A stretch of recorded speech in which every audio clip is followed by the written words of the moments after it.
Saya pergi untuk membunuh Billy Graham. Siapa yang di sini yang tahu siapa itu Billy Graham? Billy Graham adalah hamba Tuhan yang dipakai oleh Tuhan begitu besar untuk menjangkau banyak jiwa, seorang evangelis yang dipakai oleh Tuhan. Dan kemudian ada seorang bernama George Palmer datang ke KKR daripada Billy Graham di Melbourne, Australia. Dia menghadiri KKR daripada Billy Graham. Banyakan orang datang menghadiri KKR daripada Billy Graham adalah untuk mendengar firman, gitu ya. Untuk mendengar firman, untuk ingin mendengar Billy Graham.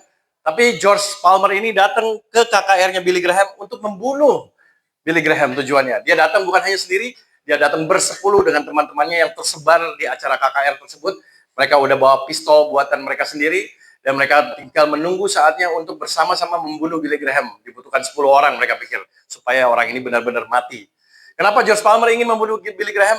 Karena George Palmer benci sama Tuhan.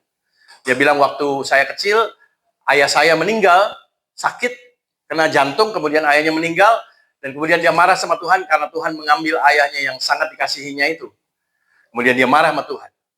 Dan sepanjang pertumbuhannya dari kecil, dia bertumbuh benci sama Tuhan. Lalu George Palmer, makanya dia ketika dia dengar Billy Graham datang ke kotanya, dia berpikir, wah ini hamba Tuhan nih.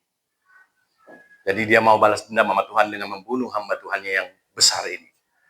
Kemudian dia duduk mendengarkan khotbah Billy Graham. Di tengah-tengah khotbah daripada Billy Graham, tiba-tiba dia mendengar suara, George Palmer, kamu ngapain di sini? Dia bingung, dia tengok kiri kanan, nggak ada orang yang kenal dia. Terus tiba-tiba dia lihat-lihat kiri kanan lagi. Kemudian suara ini mengatakan, George Palmer, kamu ngapain di sini? Dia bingung. Terus dia bingung, ini suara siapa? Kemudian suara ini bilang sama George Palmer begini.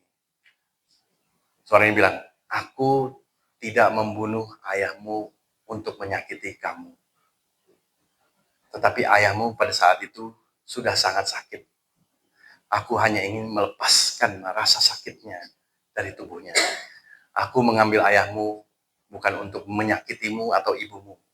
Tapi aku mengambil ayahmu karena dia sudah begitu sakit.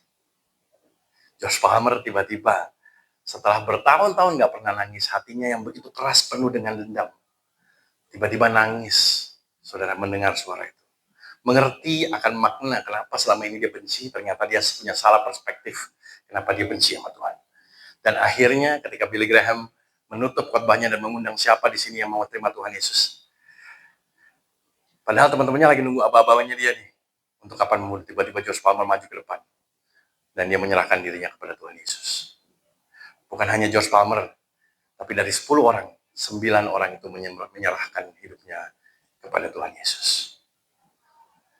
Bayangin saudara, dan kemudian George Palmer melayani Tuhan selama 30 tahun dari kehidupannya. Saudara, apa yang hendak semua saya sampaikan di sini, saudara, bahwa ada kata-katanya George Palmer dikatakan begini, Tuhan mengambil, mengasihi, dan tidak menyerah dengan seorang yang membenci Tuhan dengan segenap jiwanya. George Palmer membenci Tuhan dengan segenap jiwanya. Tapi Tuhan tetap mengasihi. Tuhan tetap memilih George Palmer. Dan Tuhan tidak pernah menyerah sama George Palmer. Inilah yang akan kita bahas hari ini, bahwa Tuhan kita itu adalah Tuhan yang memberikan kesempatan kedua, saudara. Amin. Tuhan kita adalah Tuhan yang memberikan kesempatan kedua. Ada banyak orang-orang di luar sana yang berpikir bahwa nggak ada lagi kesempatan, nggak ada lagi kesempatan kedua, nggak ada lagi kemungkinan untuk berubah. Mereka berpikir mereka hanya hidup di dalam penyesalan. Tetapi hari ini saya mau ingatkan kepada kita semuanya bahwa ada Tuhan yang memberikan kita kesempatan yang kedua. Saya percaya bahwa Tuhan memberikan kita semua kesempatan yang kedua. Kalau saya ada di sini, bukan karena Tuhan berikan kesempatan kedua, tapi keempat, kelima, keenam, ketujuh, ke-10, saya udah nggak tahu Tuhan kasih saya kesempatan berapa kali. Kalau kita semua ada di tempat ini, saya percaya karena Tuhan memberikan kita kesempatan lebih daripada 2. Amin. Dan begitu juga dengan tokoh kita selama ini, Yunus. Dikatakan, datanglah firman Tuhan kepada Yunus untuk berapa kalinya? Kedua kalinya. Demikian, bangunlah, pergilah ke Niniwe, kota yang besar itu, dan sampaikan kepadanya seruan yang kufirmankan kepadamu. Yunus, seorang nabi. Benar nggak?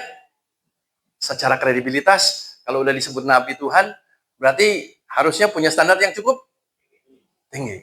Tapi kita tahu dari cerita Yunus 1, Yunus 2, bahwa Yunus nggak taat sama Tuhan. Bahkan ketika Tuhan suruh Yunus melakukan sesuatu, Yunus malah lari daripada panggilan Tuhan. Jadi kalau secara, mungkin kalau kita sebut hamba Tuhan hari ini ya, ini hamba Tuhan yang punya standar, harusnya punya standar tinggi ini, nggak memenuhi standar tersebut. Benar nggak sih? Kalau sekarang mungkin dicapnya disqualified, diskualifikasi. Karena lu udah biasa dengar suara Tuhan, tapi lu nggak nurut sama Tuhan. Lu nabi macam apa? Benar nggak sih kalau kita ngomong seperti itu? Hamba Tuhan macam apa disuruh Tuhan ke sini, malah ke sono. Yunus disqualified pada saat itu.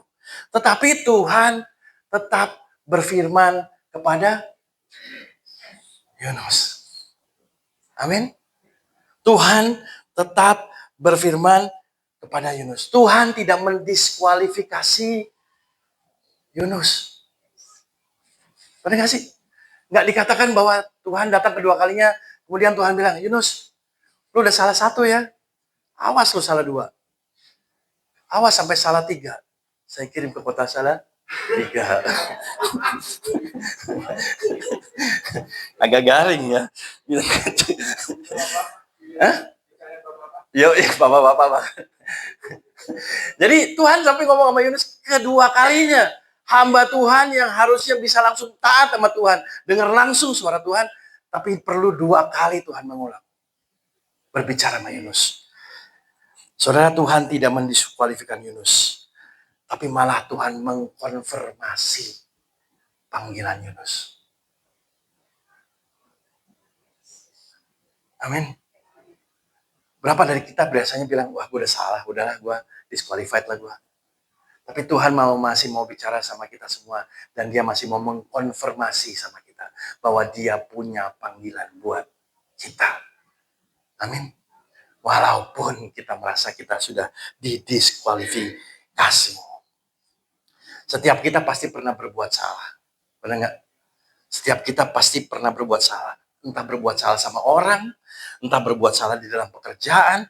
Entah berbuat salah dalam mengelola keuangan, entah dalam berbuat salah di dalam mengambil keputusan, entah gagal di dalam berjalan secara rohani, entah juga berbuat salah melanggar lalu lintas.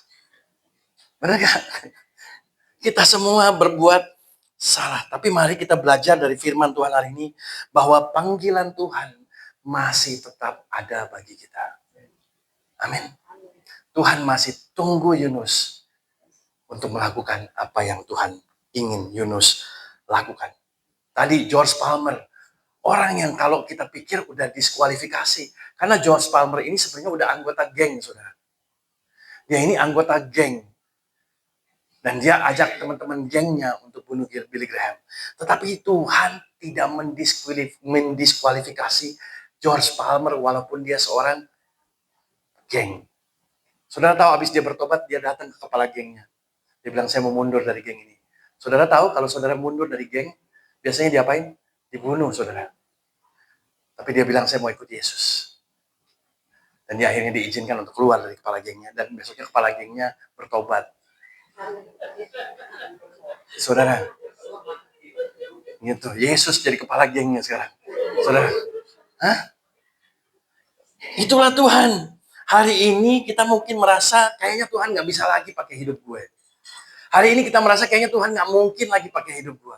Tapi melalui kehidupan Yunus bahwa Tuhan masih punya kesempatan buat kita semuanya. Amin. Jangan sampai kita ditipu dibilang bahwa udah nggak ada lagi kesempatan buat Tuhan. Berikan kesempatan buat Yunus, Tuhan juga beri kesempatan buat kita semua. Amin. Dan kemudian di sini dikatakan katanya, Tuhan bilang, bangunlah. Pergilah ke Niniwe, kota yang besar itu, dan sampaikan kepadanya seruan yang kufirmankan. Saudara, kata bangunlah. Tuhan bukan bilang gini, sesalilah kesalahanmu. Enggak. Benar gak sih? Tuhan bilang bangun. Saudara, bangun, bangun, bangun. Kalau kita mungkin udah merasa kayaknya Tuhan gak kasih kesempatan buat kita. Kalau kita merasa punya penyesalan akan masa lalu kita. Hari ini Tuhan mau berkata sama kita semuanya, bangun. Amin. Bangun dan mulai lakukan apa yang jadi kehendak Tuhan bagi kehidupan kita. Amin. Tuhan mau ngomong mungkin sama tadi Bangun. Dan lakukan apa yang mau jadi kehendak Tuhan buat kamu. Amin. Tuhan mau ngomong sama Kenji, bangun. Lakukan apa yang Tuhan ingin kamu lakukan. Tuhan mau ngomong sama Yosua, sama Julius, sama Randy, sama kita semua di sini. Ayo bangun. Bangun. Untuk lakukan apa yang Tuhan mau kita lakukan. Tuhan masih mau bekerja melalui orang-orang yang hancur hidupnya. Amin. Tuhan masih mau bekerja melalui orang-orang yang hidupnya hancur. Firman mengatakan bahwa di dalam kelemahan kitalah kuasa Tuhan sempurna. Kalau saudara sempurna, gimana orang bisa melihat Tuhan kerja lewat hidup saudara? Tapi kalau orang lihat, gila ya, hidup lu tadinya hancur, sekarang bisa begini. Gua ngelihat sih, hanya Tuhan yang bisa melakukan itu semuanya. Amin. Tuhan masih mau bekerja melalui orang-orang yang hancur. Dan kemudian dikatakan, pergilah ke Niniwe, kota yang besar itu, sampaikanlah kepadanya seruan yang kufirmankan kepadamu. Tidak peduli betapa banyak kita jatuh. Tuhan tetap mau mengembalikan kita kepada kehendaknya. Amin. Tidak peduli berapa sering kita jatuh, Tuhan masih mau mengembalikan kita kepada kehendaknya. You may have failed many times, but God never fails to restore you to His purpose. Kamu mungkin gagal berkali-kali, tapi Tuhan gak pernah gagal mengembalikan kamu, memulihkan kamu ke dalam kehendaknya. Amin. Tuhan gak pernah gagal mengembalikan kamu. Ada Amsal 24 ayat 16 bilang begini. Sebab 7 kali orang benar jatuh. Namun ia bangun kembali. Bukan mengenai berapa kali kamu jatuh. Tetapi mengenai kalau kamu jatuh, kamu masih mau bangun apa enggak. Amin. Berapa kali kamu jatuh. Tapi Tuhan mau kamu terus bangun kembali. Hari ini saya mau katakan jangan tetap tidur. Don't keep it down. Jangan tetap down, saudara. Hari ini saya mau mengajak kita, sebagaimana Tuhan bilang sama Yunus, bangun. Saya mau minta kita semua jangan tetap tidur, tapi mulailah bangun. Lakukan apa yang jadi kehendak Tuhan bagi kehidupan kita. Amin. Dan kemudian dikatakan bahwa Yunus, Tuhan bilang, sampaikan kepada mereka apa yang kufirmankan kepadamu. Benar nggak? Saudara, setiap kita, saudara, Tuhan bilang, pergi ke Niniwe dan sampaikan pesan yang kufirmankan kepadamu. Saya mau bilang sama kita semuanya. Tuhan itu kalau panggil kita spesifik, saudara. Benar nggak? Tuhan punya tugas yang sangat spesifik untuk kita semua. Tuhan nggak random kalau kerja sama kita. Tuhan itu kalau kerja secara spesifik, kita diminta melakukan apa. Amin. Tuhan suruh kita beritakan Injil. Tapi bukan hanya sekedar beritakan Injil. Secara spesifik Tuhan bilang, jadikanlah murid. Spesifik kalau Tuhan minta, saudara. Jadi, bilang sama kanan kiri, Tuhan punya tugas yang spesifik buat kamu. Ini berdua cuma jempol-jempolan doang. Iya dong, Tuhan punya tugas yang spesifik buat kamu semuanya. Tugasnya Yedija, Pak John gak bisa lakuin. Karena itu memang tugasnya yang Tuhan berikan buat Yedija. Amin. Tugasnya Indah, khusus untuk Indah. Pak John gak bisa ngelakuin, Bu Olin gak bisa ngelakuin. Gak ada orang lain bisa ngelakuin, kecuali Indah. Tuhan punya tugas yang spesifik buat kita semuanya. Lalu kita mungkin bilang, Pak, tapi gimana saya caranya melakukan tugas spesifik yang daripada Tuhan? Tadi kan dia bilang, pergi ke Niniwe dan sampaikan firman yang kusampaikan kepadamu. Artinya bukan hanya Tuhan punya tempat yang spesifik buat saudara, tapi juga Tuhan udah punya message, pesan yang spesifik untuk kita semua sampaikan. Amin. Tuhan punya pesan spesifik yang Tuhan ingin kita sampaikan sama orang-orang di sekitar kita. Mungkin kita tanya, apa pesannya Tuhan? Mungkin pengalaman hidup kita. Mungkin sengaja Tuhan izinkan kita mengalami pengalaman-pengalaman hidup kita supaya kita bisa cerita sama orang-orang yang mungkin sedang mengalami apa yang pernah kita alami. Benar nggak? Itulah message yang Tuhan pernah bicara dalam kehidupan kita dan Tuhan ingin kita sampaikan ke orang lain. Jangan cerita tentang pengalaman orang lain, saudara. Tapi cerita tentang bagaimana Tuhan nolong gue. Amin.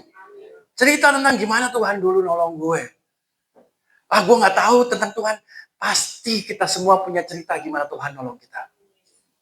Amin. Dan kita bisa pakai bagaimana Tuhan nolong kita untuk menguatkan orang lain. Itulah message yang Tuhan punya buat kita. Amin. Kemudian di dalam Yunus 3, 4, dan 5. Mulailah Yunus masuk ke dalam kota itu sehari perjalanan jauhnya. Capek ya. Kalau ngelakuin firman Tuhan tuh harus jalan sehari. Ada di sini yang pernah jalan sehari? Jalan 10 langkah aja, 10.000 langkah aja capek. Gitu kan. Jalan sehari. Gitu kan. Jalan sehari loh perjalanan jauhnya. Ini nggak naik mobil, nggak sewa gerobak, nggak pakai joki. Jalan sehari untuk penjangkauan. Udah tahu Yunus males pergi ke Niniwe, suruh jalan lagi, saudara. Coba bayangin tuh. Kalau Tuhan nyuruh kita, emang gak nyaman buat kita, saudara. Amin. Dan kemudian di dalam perjalanannya lalu berseru, 40 hari lagi, maka Niniwe akan ditunggang balikan. Kemudian apa dibilang? Orang Niniwe percaya kepada Allah. Saya pengen nih kayak Yunus nih. Khotbahnya hanya 1, 2, 3, 4, 5, 6, 7, 8 kata.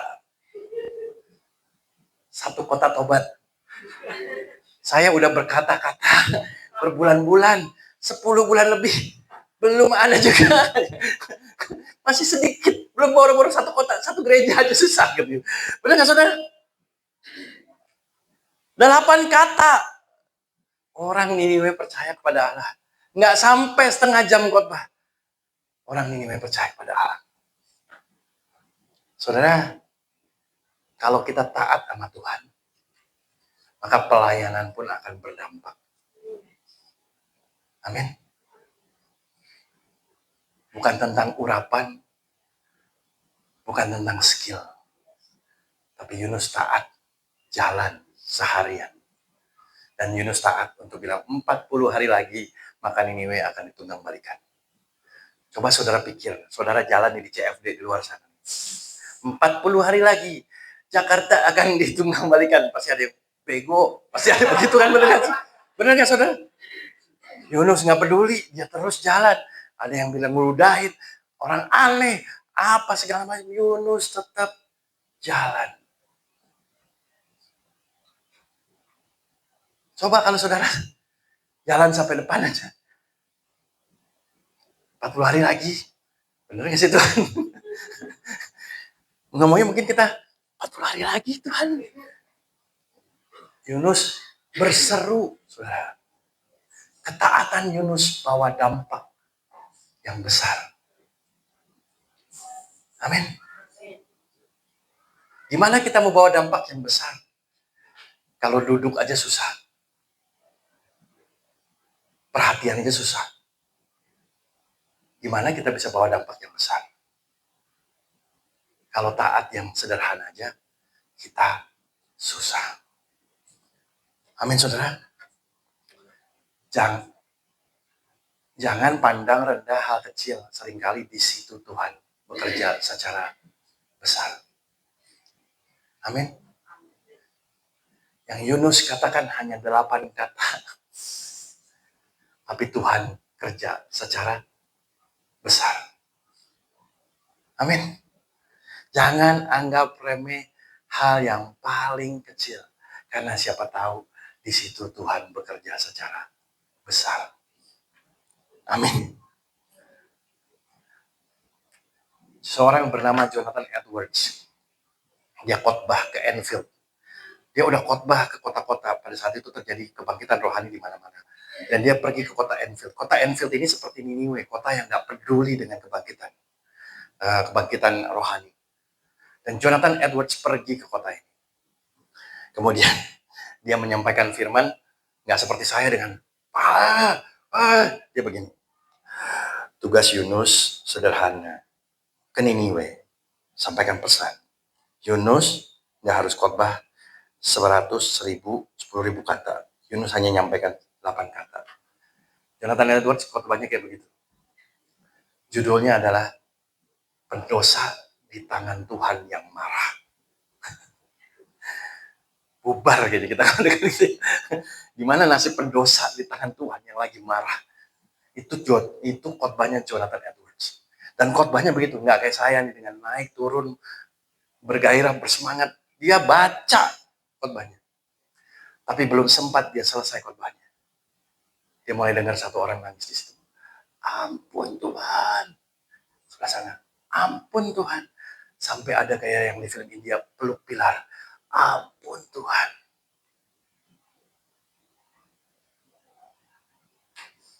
Tuhan kerja di hal-hal yang sederhana. Gak usah tolong-tolong Tuhan. Amin. Tuhan hanya ingin kita taat, ikuti apa yang Dia ingin kita sampaikan. Dan kita lihat gimana Tuhan bekerja. Amin. Di waktu pandemi, ada seorang sahabat saya biasalah telepon-telepon gitu. Gimana kabarnya? Oh iya nih Pak John, Papa lagi sakit. Tangannya Papa tiba-tiba nggak bisa gerak sama sekali yang kiri. Jadi mau pakai baju susah, sakit. Tanpa pikir panjang-panjang seorang pendeta kalau dengar begitu, ngapain? Doain. Ya udah yuk, doain Papa. Saya nggak berpikir apa-apa, cuma yang bilang, ya udah doain. Tuhan berdoa, Papanya sembuh, tangannya bisa gerak-gerak lagi dalam nama Tuhan Yesus. Amin. Udah, saya cuma gitu. Nggak terjadi apa-apa juga. Saya cuma berdoa begitu. Oke ya, nanti kabarin. Oke, Tuhan berkati. Baik. Tiba-tiba habis doa itu, tangan papanya gerak. Dan sampai hari ini, sakit itu nggak balik lagi ke papanya. Cuman hanya sekedar doa sederhana. Tapi di situ Tuhan bisa bekerja secara besar. Amin. Jangan anggap remeh hal-hal yang rendah atau kecil. Karena di situ Tuhan kerja besar. Kita, lambang agama kita apa? Salib. Itu hal yang dianggap dunia sebuah hal yang hina. Benar? Tapi justru di salib itu Tuhan bekerja secara besar. Justru di salib itu Tuhan menyelamatkan saudara dan saya. Amin. Jadi jangan pernah anggap remeh hal-hal yang kecil. Jangan menganggap remeh siapa gue. Body gue kecil, pengalaman gue kecil, suara gue kecil, tapi Tuhan bisa bekerja secara besar melalui saudara. Amin. Siapa gue?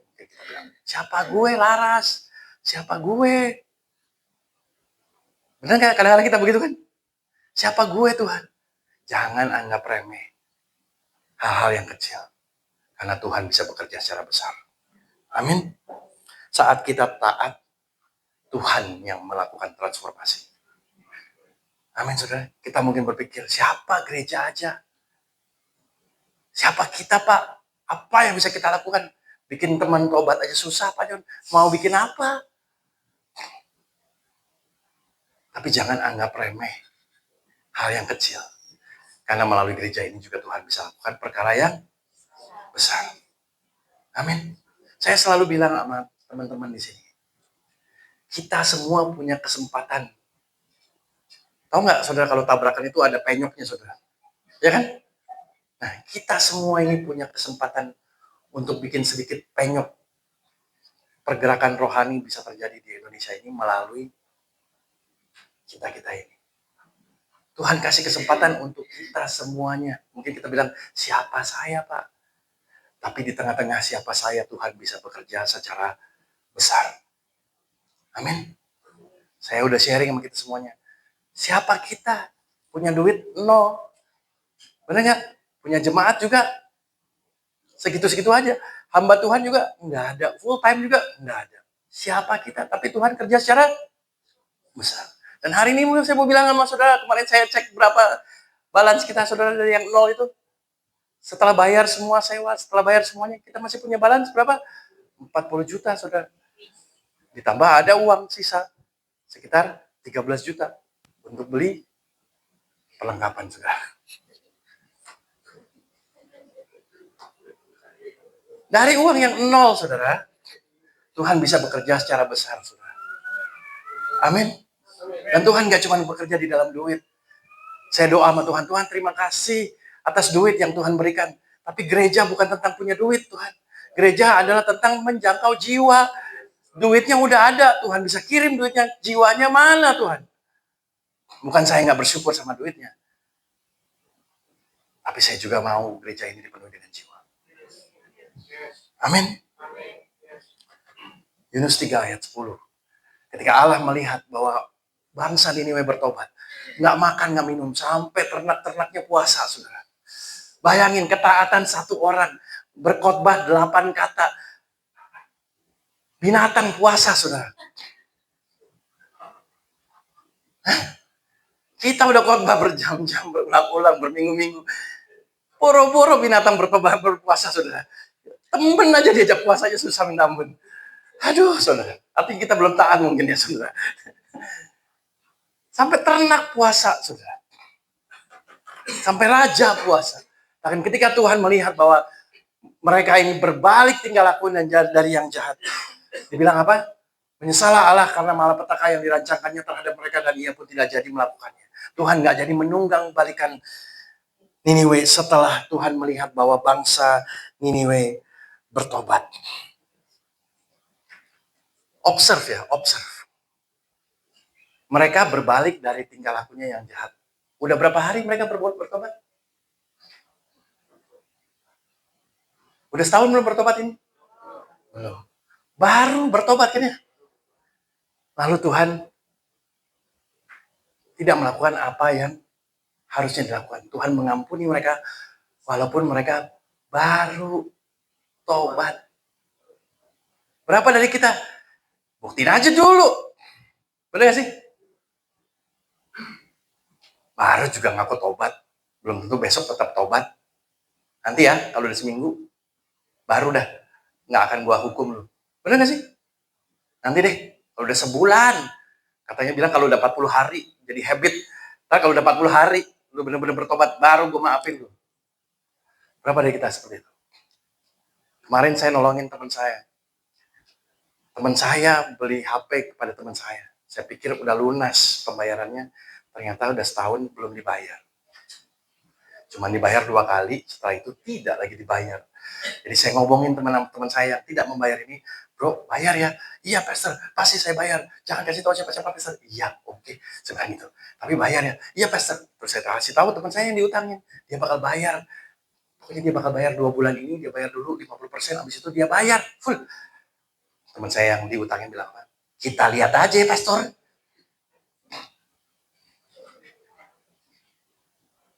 Benar nggak sih? Bukankah itu respon kita? Kalau ada orang yang berbuat salah sama kita lihat aja. Bertobat nggak nih? Tuhan nggak bilang, gua lihat ya seminggu, gua lihat ya sebulan. Dia bilang, begitu Tuhan melihat mereka berbalik dari tingkah lakunya yang jahat, langsung Tuhan ampuni. Hebat ya Tuhan ya. Nggak ada tuh Yunus bilang ini, Tuhan, boleh nggak ditunggu dulu? Permanen nggak di pertobatannya Tuhan? Atau jangan-jangan ini pertobatan sementara? Atau ini karena takut dihukum doang Tuhan? Berapa sih dari kita yang bertobat karena takut dihukum, saudara? Benar nggak? Saya kemarin ketemu sama orang, saking takutnya dengan masalahnya, dia bilang, Tuhan, aku kirim aku kayak ke Syria. Kalau Tuhan tolong tuh, Tuhan kirim aku ke negara yang orang nggak mau. Kita kan kadang-kadang kayak begitu ya. Cuma karena takut dihukum. Bisa jadi mereka bertobat cuma karena takut dihukum Tuhan. Yunus bisa bilang gitu. Tapi Tuhan nggak peduli tuh. Tuhan ampuni mereka walaupun baru bertobat.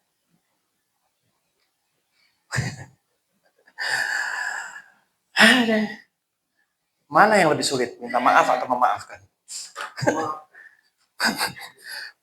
Ayo, mana yang lebih sulit? Minta maaf atau memaafkan? Hah? Ayo, siapa yang bilang minta maaf lebih sulit? Siapa yang bilang? Ada. Siapa yang bilang memaafkan lebih sulit? Yang angkat tangan bingung ya. Okay. Jadi lebih susah memaafkan. Amin. Betul. Betul. Nah, kalau memaafkan itu yang paling sulit, bukankah Tuhan udah maafin kita? Hah? Loh, kok serem banget sih, gimana sih? Pertanyaan saya benar kan? Kalau yang paling sulit itu memaafkan, bukankah Tuhan udah melakukan yang paling sulit bagi kita? Hah?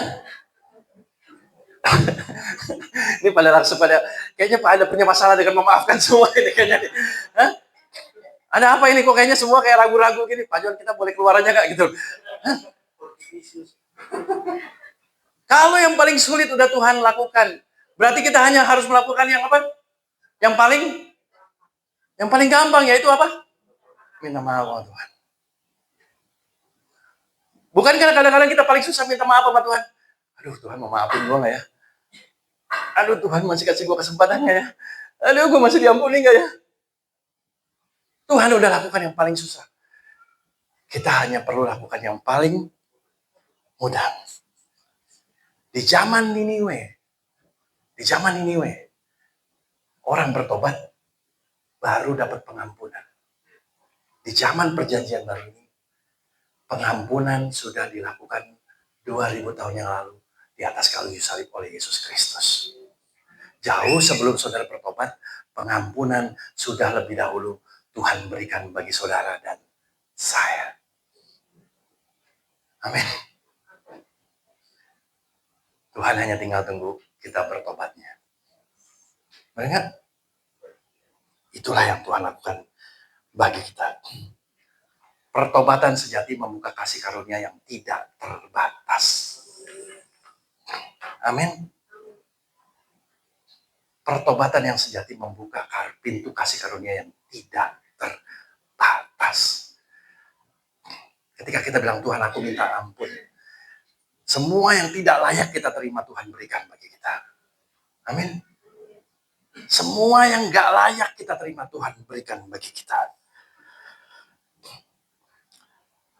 Saudara, pengampunan yang saudara terima itu adalah pengampunan yang tidak layak kita terima.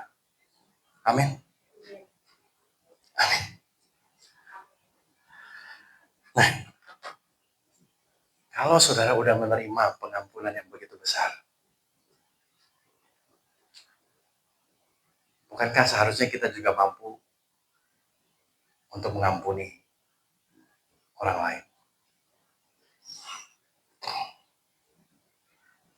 Kalau bensin kita penuh, bukankah harusnya kita bisa melakukan perjalanan yang lebih jauh? Amin.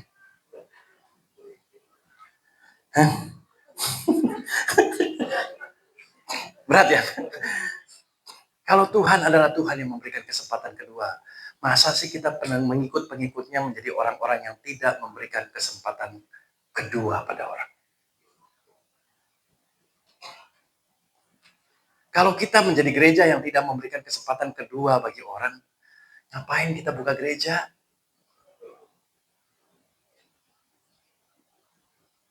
Karena gereja akan dipenuhi dengan orang-orang yang perlu banyak kesempatan. Orang yang masuk pintu gereja belum tentu dia hari ini bertobat, besok tetap bertobat, saudara. Bisa jadi besok tiba-tiba korslet. Hilang. Banyak orang-orang yang saya layani, saya sebut dengan fase kapal selam. Nongol, kemudian tenggelam. Lama dicariin. Sampai beberapa bulan kemudian nongol lagi. Haleluya, puji Tuhan, pastor. Saya gini. Kemudian balik lagi, nyelam kembali, saudara, hilang lagi. Akan ditemukan banyak orang yang butuh kesempatan kedua, ketiga, keempat, kelima, keenam, ketujuh. Tapi apakah kita sebagai gereja mau memberikan mereka kesempatan untuk kedua kalinya, ketiga kalinya, keempat kalinya, kelima kalinya, keenam kalinya, ketujuh kalinya? Kenapa kita berikan kesempatan? Karena Tuhan juga beri kesempatan. Amin. Kolose 3 ayat 13. Mari kita baca bersama-sama ini ayatnya. Asik. 1, 2, 3. Janganlah. Tetapi hendaklah kamu saling memaafkan kalau ada yang melakukan kesalahan. Ingatlah bahwa Kristus sudah terlebih dahulu mengampuni dosa-dosa kita. Maka demikian kita juga seperti saling memaafkan. Amin. Janganlah apa? Melihat skip. Skip. Janganlah melihat kelemahan saudara-saudari kita seiman. Dibilangnya seiman, guys. Artinya yang seiman ini yang paling sering melakukan kesalahan satu sama lain. Benar nggak sih? Nggak dibilang, jangan lihat kelemahan saudara-saudari kita yang tidak seiman, tapi yang seiman. Artinya di gereja ada orang-orang yang punya kelemahan. Dan dibilang janganlah dilihat. Tetapi apa? Hendaklah kamu saling memaafkan. Artinya yang satu memaafkan, yang sebelah sana memaafkan ya? Memaafkan. Kalau ada yang melakukan kesalahan, ingatlah kenapa kita memaafkan. Ingatlah bahwa apa? Kristus terlebih dahulu mengampuni dosa-dosa kita. Inilah alasan kenapa kita bisa memaafkan, karena Kristus sudah lebih dahulu bayar, saudara. Maka demikian juga kita wajib. Coba sekali lagi diulang lagi. Wajib. Sekali lagi diulang lagi. Wajib, saudara. Saling memaafkan.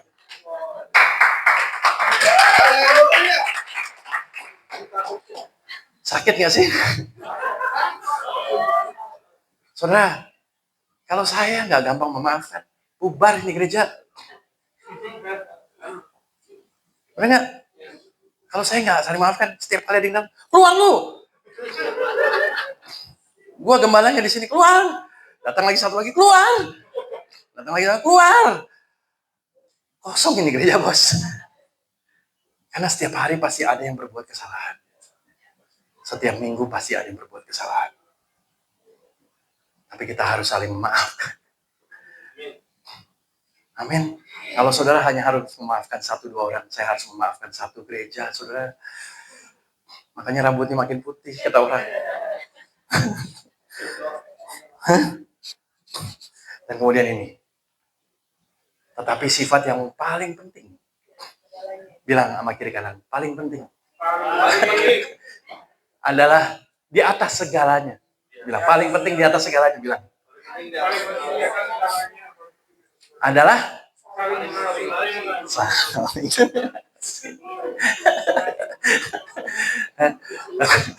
ayo coba kita bangkit, kita keliling satu sama lain, belajar untuk saling mengasihi satu sama lain.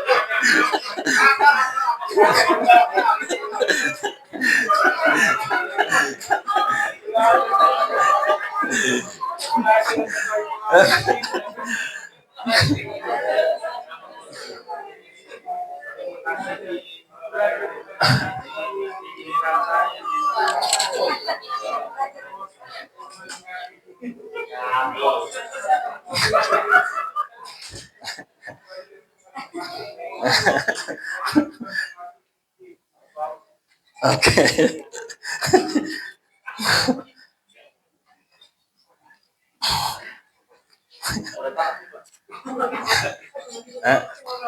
Kita lihat aja ya. Ini baru bertobat ini. Kita lihat aja. Amin. Saudara, yang paling penting di atas segalanya bukan pelayanan, saudara. Bukan berapa hebat skill kita, saudara. Bukan berapa tinggi pendidikan kita, saudara. Bukan berapa besar duit lu. Di atas yang paling penting di atas segalanya adalah kasih. Amin. Kita sering berpikir kalau gua nggak maafin nih orang, gini ya, kan kalau gua nggak maafin, misalnya saya nggak maafin Edo, berarti saya menyingkirkan Edo dari kehidupan saya, benar nggak? Saya memenjarakan Edo supaya dia nggak tampil di kehidupan saya. Gue penjarain lu supaya lu nggak tampil. Kemudian saya ketemu istri saya, gue penjarain lu supaya nggak tampil. Akhirnya, saudara, secara nggak sadar, sebenarnya bukan Edo yang dipenjarain, bukan istri saya yang dipenjara, tapi saya yang dipenjara. Sama-sama ngelihat jeruji kan? Kita pikir orang itu yang di dalam penjara, padahal kita yang dipenjara. Kenapa saya bilang kita yang dipenjara? Ngelihat istri saya, gua kesini ya. Ngelihat tadi, idih. Ngelihat Agatha misalnya gitu. Misalnya kan gitu. Kemudian ngelihat Debbie, aduh. Ngelihat Agatha, ogah. Kemana? Akhirnya kita sendiri yang kemana-mana nggak bisa, saudara. Hah? Akhirnya kita yang terpenjara kemana-mana nggak bisa. Kemana-mana kesini. Kena, kesana kena, maju kena, mundur kena, kemana-mana kena. Siapa yang terpenjara? Orang yang belum kita maafkan atau kita yang terpenjara, saudara? Akhirnya kita yang belum memaafkan, kita lah yang di dalam penjara. Amin. Oleh karena itu, ayo kita belajar saling memaafkan, saling mengampuni. Amin. Saya selalu bilang, Yusuf, dia bisa hatinya penuh dengan kemarahan. Saya selalu bilang, tapi Yusuf belajar agar hidupnya tidak bitter. Yusuf punya kesempatan untuk bitter. Karena apa yang dilakukan? Bayangin, semua saudaranya jual dia. Saudara. Kagak ada yang belain. Semuanya jual. Pahit nggak? Pahit, saudara. Tapi Yusuf tidak memakai kehidupannya untuk bitter. Tapi Yusuf pakai kehidupan yang dilakukan oleh saudaranya untuk melakukan, untuk bukan bitter, tapi better. Amin. Kalau ada orang yang menyakiti kita, artinya Tuhan ingin kita melakukan yang better, bukan bitter. Tuhan bisa bitter juga sama kita, bisa pahit sama kita. Manusia, udah gue ciptain, berdosa lagi, ngelawan lagi, udah gue tolong, kurang bersyukur lagi. Tuhan bisa bitter sama kita. Tapi Tuhan lakukan yang better dengan dia berikan anaknya yang tunggal untuk mengampuni.